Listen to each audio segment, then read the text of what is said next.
one of the things that we talk about when we do the casting clinics is, first of all, we talk about the types of materials that you might use if you were going to cast. So the first thing is to kind of get some terminology down. I'm making a mold. That's the piece that's going to form around, like this, for my part. The part that I'm going to cast is going to be the part that I take out, and that's going to be out of urethane. The mold is going to be out of silicone. This is actually the master, but it's the part that came out of this mold. And I'll talk about that in just a second. We're going to actually make a mold and pour it here tonight as you watch. At any rate, I use silicone as my molding compound, and I use urethane as my casting compound, and I use plaster.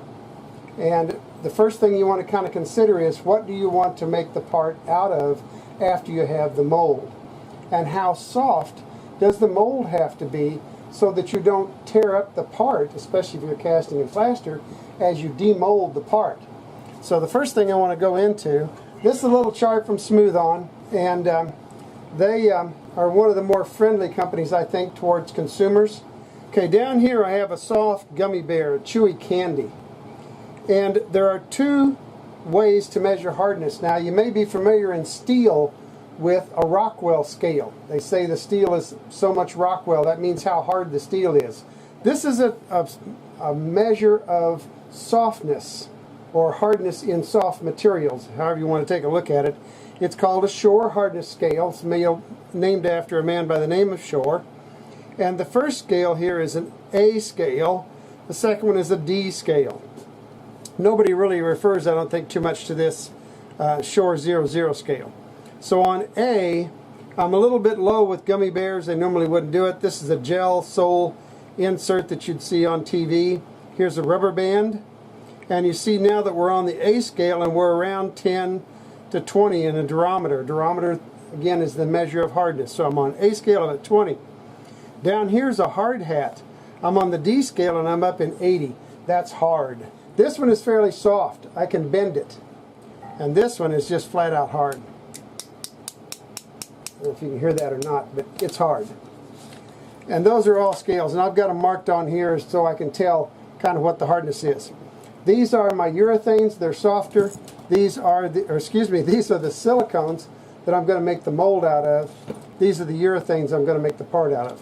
So the first thing I have to decide is, how hard does the mold have to be? How hard does the part have to be? Because I want to be able to demold it. And one quick word on this guy before we put him away. I'll give you a fast reference.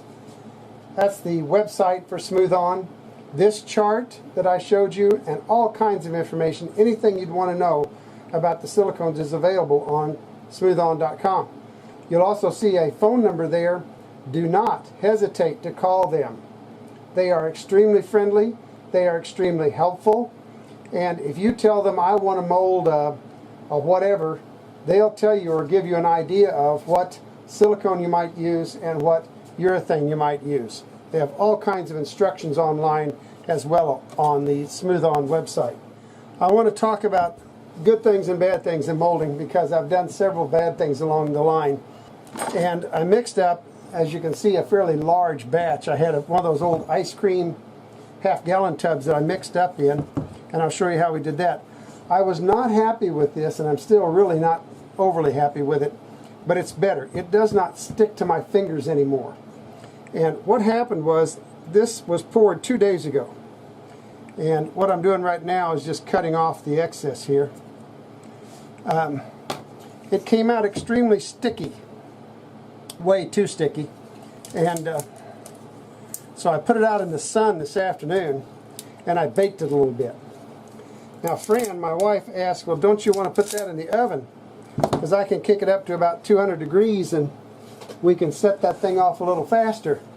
I said, no, I don't think we want to do 200 degrees. I think that might be a bit warm for it.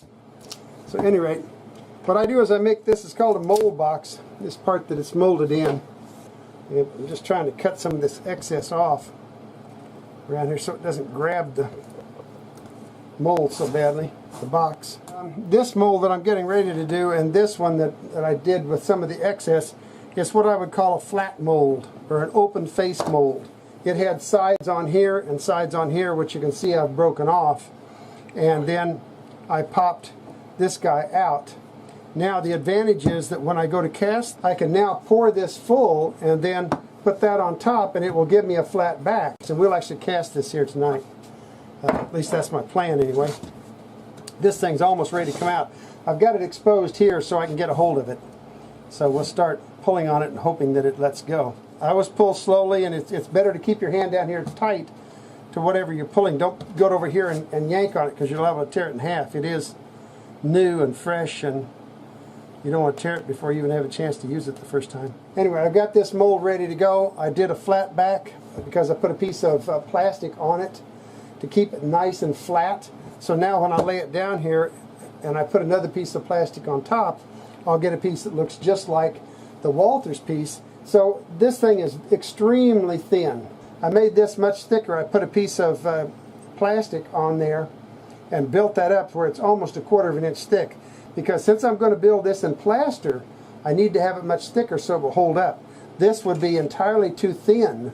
There is a piece of gator board inside in here in the middle to keep it from sinking, so that any pressure that was on it would not cause it to warp and move around. If I tried to demold this thin piece, it would break coming out of the mold. So I had to thicken it up just to make it work.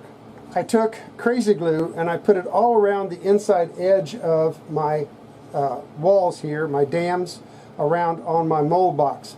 And I put super glue all the way around over the bottom edge here to keep the silicone from running either under the piece or out.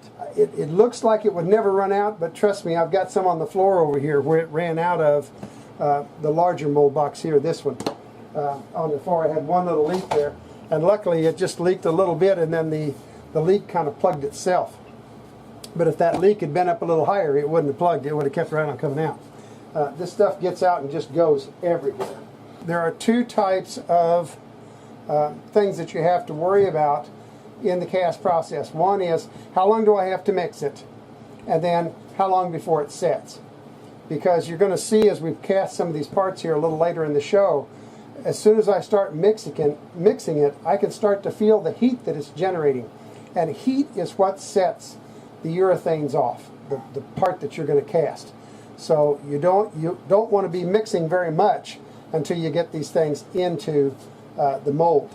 They'll start to get thick on you, and then you won't be able to pick up your details. Okay, so what I got here, let's go to this guy, and we'll go a little tighter. Oops, go the other way. If I ever learn how to do this. There we go. Come back over there, you can see that. All right, what I did just not more than an hour ago, I kind of started to panic that I didn't have a mold box for you. So I made this up very quickly. This is the way I make my mold boxes because it's extremely easy. The first piece that I put on was this one. And I put it flush with this edge. And then I cut it a little long. I cut the next one a little long, the next one a little long, and the last one I'm going to put on here is going to be a little long. The reason I do that is because I don't have to measure. I line up the first one, and then all the rest of them fit around, and I just glue them on and I'm done. And it also, you saw as I was taking that wood one off, it gives me a thumb place there to push and get rid of that. I can knock it off. Otherwise, the only thing that I do is I've got some 10x7 here, if you can see that. And what I'm going to do is just take and put a dot down here and grab my other little electric meter. That's what these are, full-scale electric meters. And I'm going to stick that down. Now, a quick word. The silicones that I use, and there's a term for them, so I'm just going to go the other way because I can't remember the term for them right now. It just escaped me. I do not use silicones that are platinum-based. Platinum-based silicones are touchy. They don't like some of the glues. They don't like some of the paints that we use on our masters. The regular silicones that you get from Smooth On, unless you request specifically a platinum, they'll work real well. So I'm going to put the last of my box on here just by sticking that in place. Get my hands out of the way so you can see what's going on. And I'm going to hold this for a minute because I need it to set. It's got a little bow in it and I don't want it to leak out as we work on it. Okay, I think you can see it from there. I've got these marked as cast. I've got this one marked as mold, so I don't mess up. This is Rebound 25. It is a very soft silicone. Okay, let's do something with this mold compound here. This is part A, and I always try and read this first. It says stir part B. Yeah. Now, you know, the other obvious question would be, okay, you've got all that silicone, how long will it stay on the shelf? This is dry air, and you can buy it at almost any of the casting places. Smooth On and all those guys sell it. What you should do to make this silicone last longer, and the urethanes as well, is I unscrew the cap, I barely open it a little bit, see the little crack there, and then I take this and I shoot a little in. And that puts a nitrogen blanket on top of it. That's what's actually in here. So you take this guy and you do the same thing, a little crack, shoot a little to it.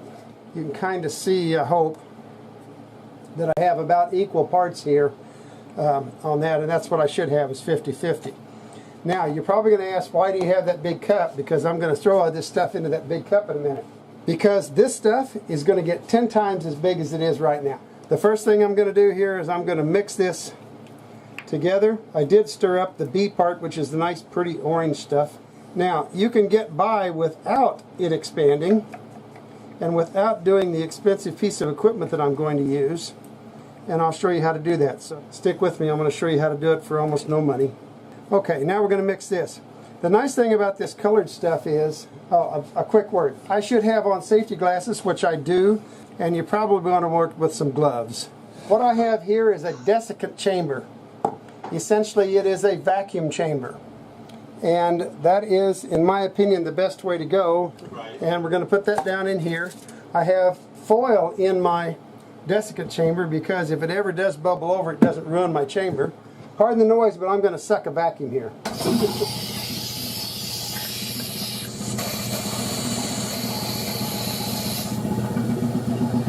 And so what we have now is we have our silicone ready to pour. And what I put in here pretty much has no air, hopefully.